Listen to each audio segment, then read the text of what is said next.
গৰমটো অকণমান চাইড কৰি ৰাখি আজি ইমান গৰমৰ মাজতো অকণমান দুপৰীয়া থালিখন অকণমান সোৱাদ কৰি তুলিলোঁ। তাৰ বাবে মই ইয়াৰ স্পেচিয়েল কাৰীটো আছিলে যিটো মাছৰ লগত তিতা খাৰ। আপোনালোকে মাছৰ লগত হয়তো তিতা খাৰ খাইছেনে নাই মই নাজানো। এনেকৈ আপোনালোকে নিশ্চয় সাঁচি ৰাখেনে তিতা ফুলবোৰ। শুকাই থকা তিতা ফুলকেইটাত অলপমান পানী দিলোঁ যাতে এইখিনি তিতি পেলাই ভালকৈ অলপ কোমলি যায়।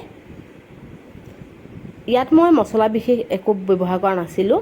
দুটামান কেঁচা জলকীয়া দুটামান নহৰু কাটি ল'লোঁ। এতিয়া দেখিছে অলপমান 10-15 মিনিট থ'লেই দেখিব তিতা ফুলখিনি ভালকৈ এনেকৈ পানীটো চোক হৈ গৈছে। লগতে মই মাছৰ মাথা দুটামানো ভাজি ল'লোঁ। এইটো কিন্তু কাৰীটো মই অৱশ্যে মাছৰ মাথা দি বনাওঁ। মাছৰ যিটো মানে অংশ আপোনালোকে মাজৰ অংশও দিব পাৰে, বিশেষ মই এনেকৈ দি ভাল পাওঁ।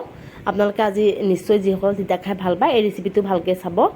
এতিয়া প্ৰথমে মই নহৰু আৰু দুটামান কেঁচা জলকীয়া ইয়াত এড কৰিলোঁ। মছলাত মই আপোনালোকক কৈছিলোঁৱে বহুত বিশেষ মই একো নিদিওঁ। এতিয়া যিখিনি তিতা ফুল মই ভালকৈ ধুই ৰাখিছিলোঁ এইখিনি ভালকৈ দিয়াৰ পাছত মই ইয়াত মাত্ৰ এড কৰিম অলপমান নিমখ, মানে টেষ্ট অনুসৰি দিব। এতিয়া এইখিনি লৰাই মই অলপমান পানী দি দিম ইয়াত।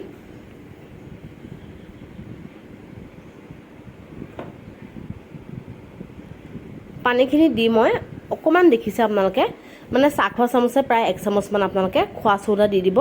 যিহেতু মই খাৰ বনাইছোঁ গতিকে খোৱা চৌদা যদি আপোনালোকে খাৰণি থাকে কলৰ খাৰণি সেইটোও দিব পাৰে।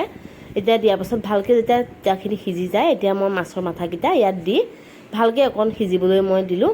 আপোনালোকে শেষত অলপমান মাথাকেইটা অকণমান ভাঙিও দিব পাৰে এনেকৈ মই যেনেকৈ ভাঙি দিছোঁ, তেতিয়া অলপমান ধৰক টেষ্টটো ভাল লাগে।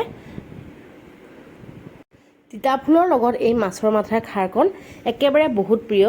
আপোনালোকে নিশ্চয় এবাৰ ট্ৰাই কৰি চাব আৰু লগতে মোক কমেণ্ট কৰি জনাব। আজিলৈ ইমানেই আছিলে। ভাল লাগিলে লাইক আৰু কমেণ্ট কৰিব।